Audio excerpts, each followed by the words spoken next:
Hello, everyone, and welcome. In this recording, I'm going to be speaking about this upcoming conjunction between the North Node in the sign of Aries and the asteroid Chiron.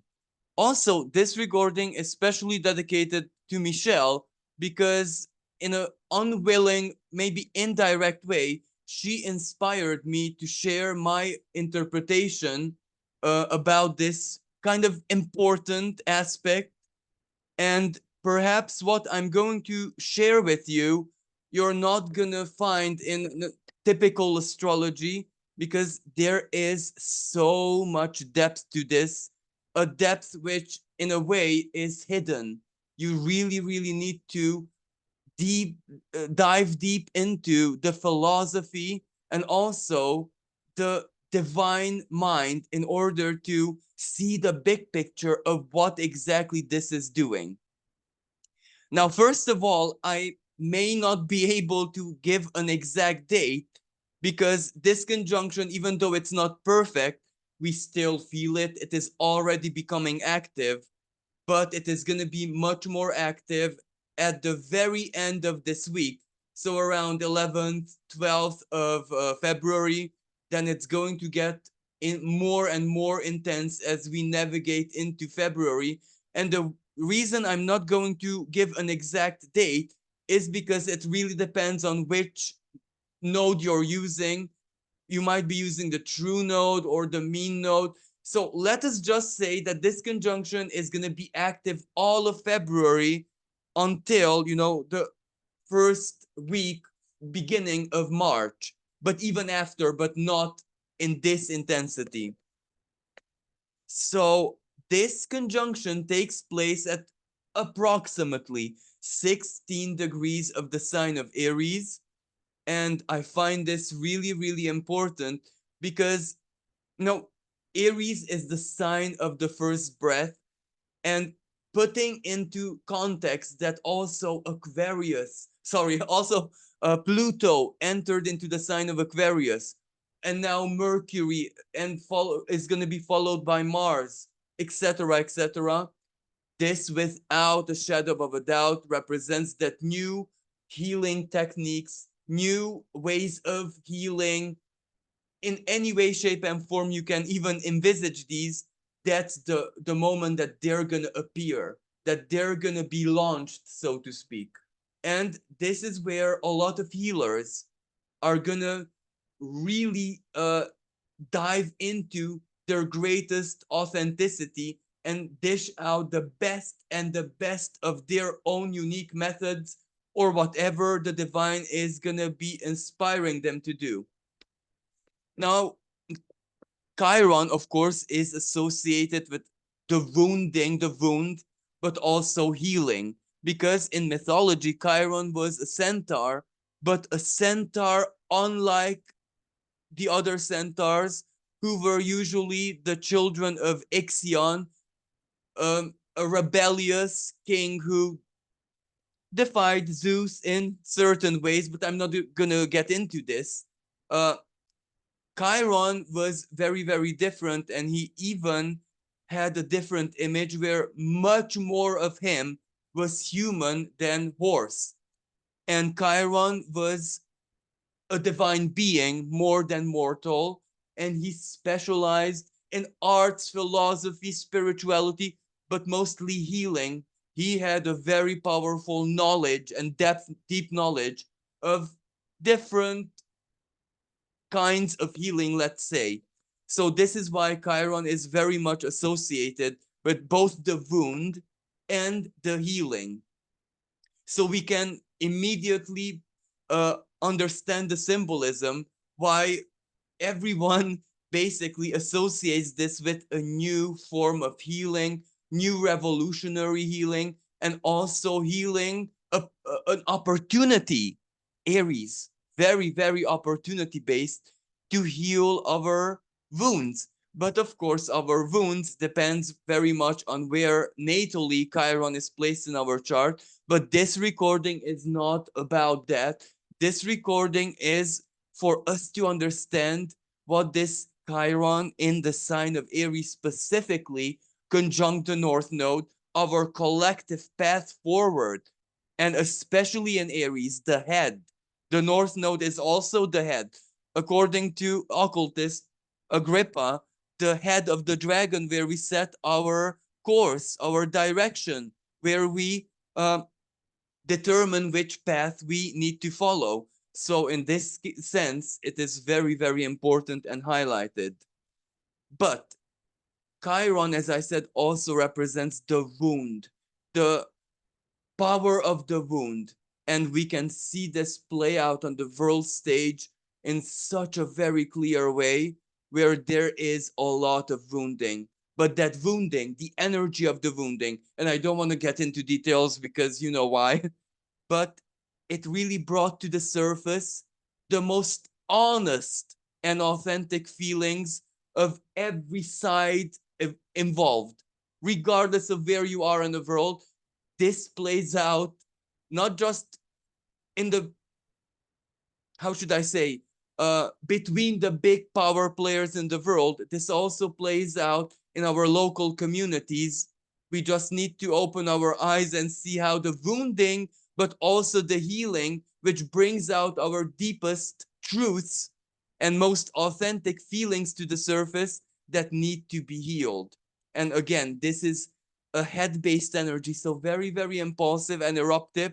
You know, those feelings that were always there are now cast in a totally different light, giving us the chance not just to identify them, but to do something with them. So very many times the wounding is very important because it is the act of wounding that hurts us. And of course, this isn't where we should take this personally, but more like collectively, but it hurts us. And this is where the hurt, the pain, the wound reverberates even into the past. And it, like a geyser, like a volcano, brings forth that which was always there, but in Aries, the initiator, giving us the chance to do something with it. What we do with it really is our choice, North Node in Aries, but the divine intent here is for us to heal it, of course. So this is why many times this conjunction is also associated by getting the wound or giving the wound. This part is basically unavoidable because it has to happen that way. Something has to trigger us. But besides this, the greatest wound perhaps is the wound of the self, because Aries is the I am. This is where, especially in this modern time, most of us, and I really, really mean it, most of us alive today have a kind of I am kind of wound. Sorry for my bad English. And what does this mean? This is where what in our lives, in our path, in life, regardless of what kind of relationships, spirituality, profession, career, whatever, family, whatever, something prohibited us from being the self. Something blocked us from being able to embrace the core, the very deep core of ourselves. And that is exactly what this energy is bringing out to the surface in the deepest way. What happened that prevented you from embracing your true sense of self? And this is not a mental energy. This isn't where we have to think about it. Neither is this a very powerful heart-based energy, because the heart copes, the heart processes, and also the heart turns wounds usually into strength. This is more like a primordial, instinctual energy, where the instinct, the very genetic is part of Aries because it's the first house. So that's why I'm using the genetic makeup of what we are and what we brought with us into this incarnation from previous lives. How was that stopped? How was that suffocated? How was that influenced? Or how did we perhaps make a different choice that diverted us exactly from our most primal path? Because don't get me wrong, sometimes it's fated for us to divert from our most primal path. But there will always come a time, a moment in life when we are reminded of who it is that we are inside the core of our instincts, the inner animal, if you will, or the infant that we once were.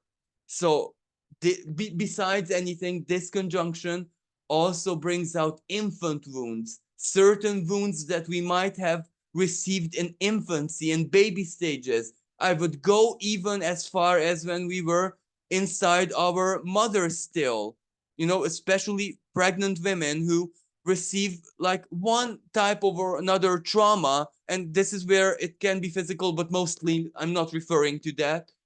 The child remembers. And one of the best examples is where if the father forced something on the mother while she was pregnant, the child usually will have a natural, I don't want to say hatred, but an antipathy, the opposite of sympathy with for the father. They will never, ever, ever be able to connect in a very easy way, only after the wound is solved. You know what? So this energy, amongst so very many other things, is also responsible for this.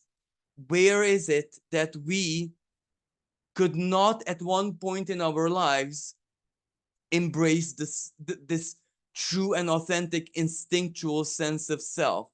And also the the sign which precedes Aries is Pisces. Past life, the deep past, when we were not yet in human shape and form. There are certain energies that we had to bring with us, because Aries is the first breath, as I said earlier. So those past life energies for a lot of people are also playing out right now. And this brings us to a much deeper sense of understanding exactly the self. Now, the other aspect of this energy, why I personally think it is one of the greatest blessings that we could possibly wish for, is because it is exactly these woundings, these triggers, these, how should I say, these elements in everyday life in this period that we receive, that bring out the truth of our primal selves, that gives us the opportunity, that gives us the chance to embrace our true, uh I'm not sure how to say this in English, course of destiny or life path, but not in a Capricornian sense, not the soul path, but something deeply authentic and primal from within us that needs to be an active part of our being. Why? Because that is also responsible for creativity. It is exactly this energy that can reveal to certain people, especially women, why they do not want children, or where the infertility comes from, not physically speaking, but energetically. The deepest instinctual part of the self, which chose not to procreate, and you might understand why. And why is it an active part of your uh, life in this incarnation? Now, the other thing is it can unblock creativity, where there are so many artists, creative people who basically cannot do anything else but run the same program, run the same styles, repeat and repeat and repeat, and it burns them out.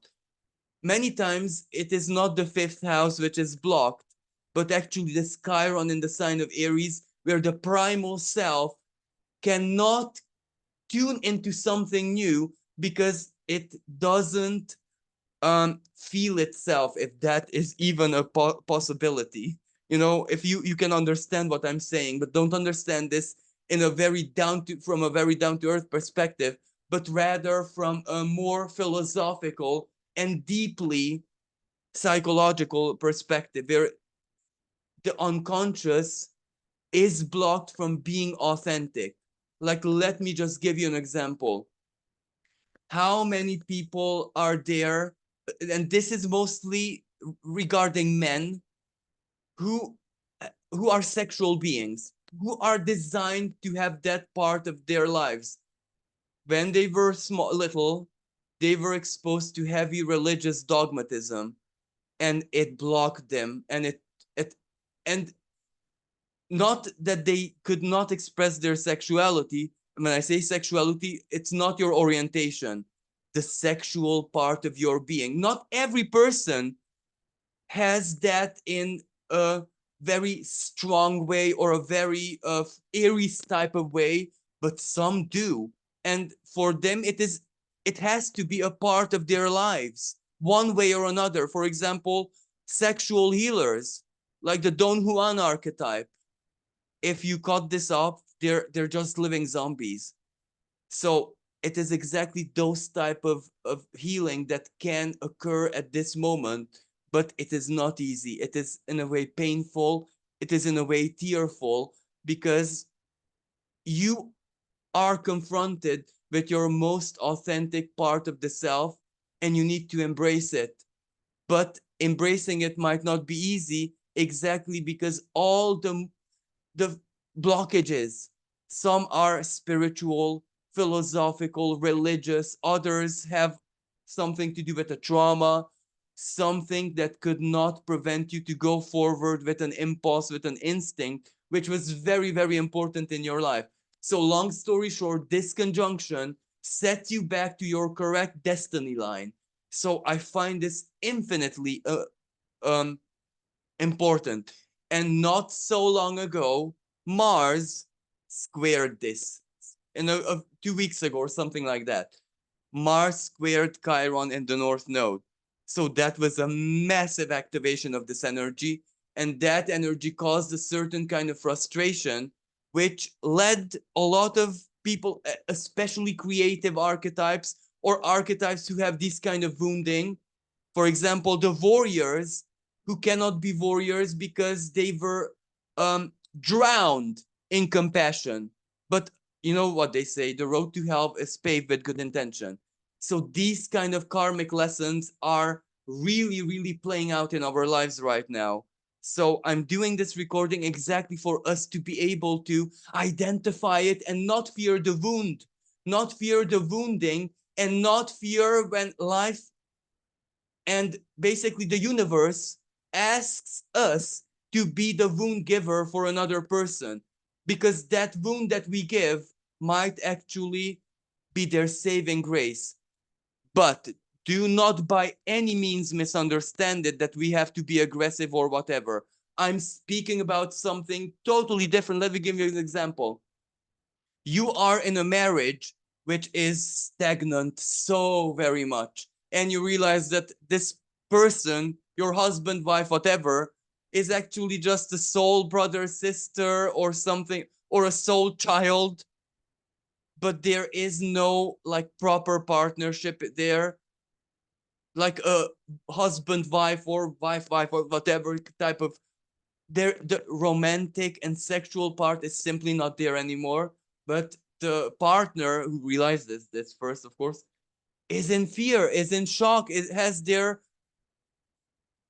initiation shackled, suffocated, imprisoned, not to give the wound. That is where we need to give the wound, because that wound can save not just us. We are not even as much in danger. Why? Because we realize. So our suffering is accepted, but the other person will never realize. You know what I mean? And giving that wound can actually catapult them in a little bit painful, bittersweet way, like SM. Sorry about this, but it can catapult them exactly towards their freedom and self discovery. And that can bless the relationship, because they will realize, oh, yes, we are just soul brothers, sisters, whatever. And how wonderful. Let's be best friends. You know what I mean? This is a very good example of what can happen. And now let us complicate this a tiny little bit, because I find the Sabian symbol of the 16th degree of Aries it screams at me. It is so relevant. So the Sabian symbol goes like this: two dignified spinsters sitting in silence. Now, spinster, this is where we even have to interpret the symbol in more than spinster is either a lady who never married and she's not exactly young anymore. You know what I mean? But it can also be the lady who spins the thread. And the lady who spins the thread, I'm going to get back to this in just a moment. But let's first analyze the two dignified spinsters in the sense that they're ladies who could not marry and they're not exactly young anymore, sitting in silence. What does that mean? Self-acceptance. Because society would judge them. Even modern society would, in a certain way, at the back of the soul, judge them that, well, what did she do that she's still single? And when there's two ladies, because sitting together means that they're friends. You know what I mean? If two gather, then they're weirdos, like crazy cat ladies or whatever. You know what I mean? However, the judgment falls off them because they accepted the self. They accepted this, their deepest authenticity. If they could not connect with a partner on the deepest level, they said, I'd rather be alone. How brave, how Aries-like, how honest to the divine even that gesture is. And they're still not alone because they're together, sitting in silence, in acceptance. You know what? They don't need to entertain each other. They just know they are, you know, exactly Aries. They are what they are in absolute acceptance, serenity, and peace. They don't want to be someone that they're not for the sake of what? To please society, curiosity, or to learn the lesson that being yourself is the number one request from the universe. If there is a life mission, that mission is to be ourselves, all of ourselves, not always, but for us to at least live in acceptance with parts of ourselves. Going back to the sexual example, where a lot of men are blocked because of religious dogmatism, etc., etc. They're made to be feel impure, but even it doesn't even have to be religious dogmatism. This is where the dark side of the feminist movement is that some aggressive feminist movement members that they make everyone feel dirty. You know what I mean? If you look at them and you're a male, that's it. You're dirty. You want something from them. So sensitive men are really wounded, but in a grave way by this. Anyway, this is just an example. And before I don't forget, because this is a bit of true astrology, on the 14th, 13th, 14th of February, the moon conjuncts this. So this will be a triple conjunction with the moon. Whatever I'm saying right now, we are going to feel it very profoundly around that date. So these two spinsters, they scream of self-acceptance. They scream of the serenity, harmony, and peace, the silence one is blessed with after this self-acceptance and self-discovery. Now, the other exception of the spinster, where the lady spins, it is her profession. Now, on one hand, this can represent unlocking creativity. What is it that you didn't spin that blocked your creativity? You know what I mean? But on the other hand, let's take it to an esoteric level. What does the spinster remind you and me and everyone of? The three fates, the fate weaver, the great spider. This is where I call it. Anyway, I shouldn't have said that. Anyway, so the member of the three fates who spun the thread was Clotho, and she exists in astrology. She is an asteroid. Guess where Clotho is in the sign of Aries? At 18 degrees of the sign of Aries. Now, accepting the wounding, what does that mean? With Clotho, basically not to the degree, not a perfect conjunction, but 18 degrees and 16 degrees. That's like a conjunction still, giving us the chance to weave our faith differently, to weave our faith in accordance to our greatest authenticity. This is the biggest divine blessing that anyone could bestow upon us. This is the maximum of what blessing can be. For us to be given the chance, especially in this day and age, to be ourselves and go back to our original course of destiny that we strayed from and start spinning it the correct way. Because the three fates, like, I personally don't see them as goddesses. They are daughters in mythology of the goddess Nyx. So they aren't even goddesses. They are very unique beings that not even the gods could once challenge. Only Apollo got them drunk once, but it was a good party. But other than that, they could spin the fate of gods, demigods, everything. A god could be this I don't even know the right word here, disintegrated or sent into unbeing by them if it would be the case. So these fates are parts of our unconscious that guide us and drive us for us to make certain choices in life or not to. You know what I mean. You know the classic pattern. So Clotho is exactly she who spins it. So she is, in my opinion, one of the most important ones. And Nyx herself, the goddess, the lady of the night, it is just our unconscious. Nyx is equally alive in the night, but also in the inner night, our unconscious, where the light doesn't shine classically, where the light is usually the moonlight, the moon in the sign of Pisces, the moonlight, which reveals, but it reveals symbolically.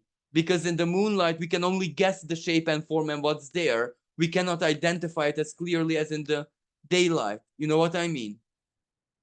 So, and going back to the spider example, most spiders, except jumping spiders and the spitting spider, have very, very poor eyesight. They only react to light, the moonlight, and they can only make out roughly the shape of whatever is there.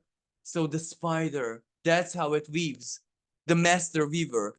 So Clotho being conjunct this, I think this is an opportunity that all of us must embrace, especially those artists, creators, creative people who are suffering from a very long-term blockage here, who cannot bring out the revolutionary, the Uranus from them.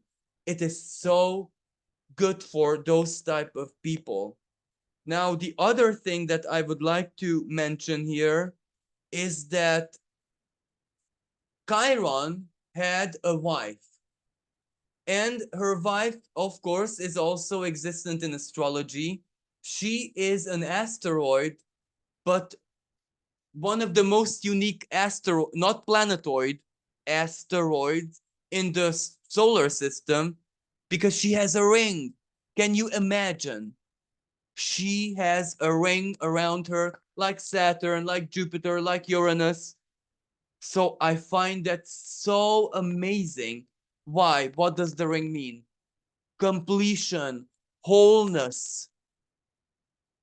It means that if Clotho is spinning the thread, if we do it right, it leads to completion and a certain kind of immortality in spirit. Like, let me give you an example.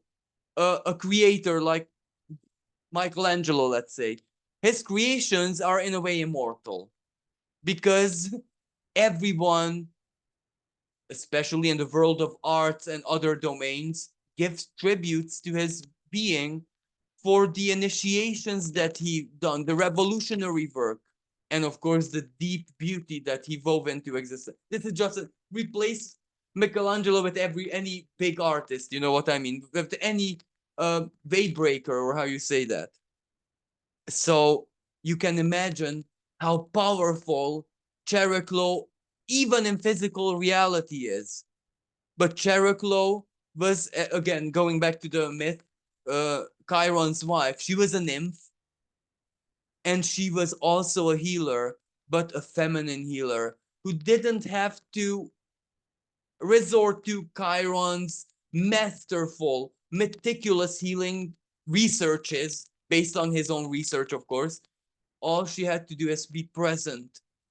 Her maternal energy, her purity, her care, her unconditional love healed the very air around her. So she raised children. She she was a massive mother figure in myth. And Chariklo is at 13 degrees, 34 minutes of the sign of Aquarius. Do you see her importance here? Because Pluto is gonna bring on massive wounding, and all we need to do is just look at what happened since Pluto entered the sign of re-entered, better said, the sign of Aquarius. This is where we can see how the social media caused massive wounds, even generational wounds. Chariklo makes sure that there is a gateway to healing. It makes sure that whatever wound is caused by Pluto, and even Pluto is causing the wound, for us to be aware of the shadow. Chariklo gives us the chance to always find one way or another a type of healing, for no wound to be unhealable totally. And finally, there is another centaur, which in a way is similar to Chiron, but if I'm sorry if I'm mistaken here, but I think that centaur Pholus is actually a typical centaur who diverted from the savagery, who is in the sign of Capricorn. So Pholus's example is that, well, he is also an asteroid which has to do with wounding, but wounding out of curiosity. The wounding that one receives when they need to explore something. That is also very relevant here, because what does that tell? There will come a moment when Pholus will square the North Node in the sign of Aries. But what does that tell us? Sometimes, even if we know that we are going to be wounded, discovery, understanding, exploration is still worth it. And in the sign of Capricorn, sometimes, even if we kind of know or could anticipate that the whole world, Capricorn, goes against us in something, usually philosophically, not something extreme, it is still worth it to be the self. It is still worth it to be authentic. So I'm so sorry for this long recording. Thank you so much, everyone, for listening. And I really hope that this was useful to you. And I really, really hope that whoever listens to this is going to be one step closer to their own healing and their own greatest authenticity. And I'm so very sorry for being an analphabet today in English. I don't know what's going on.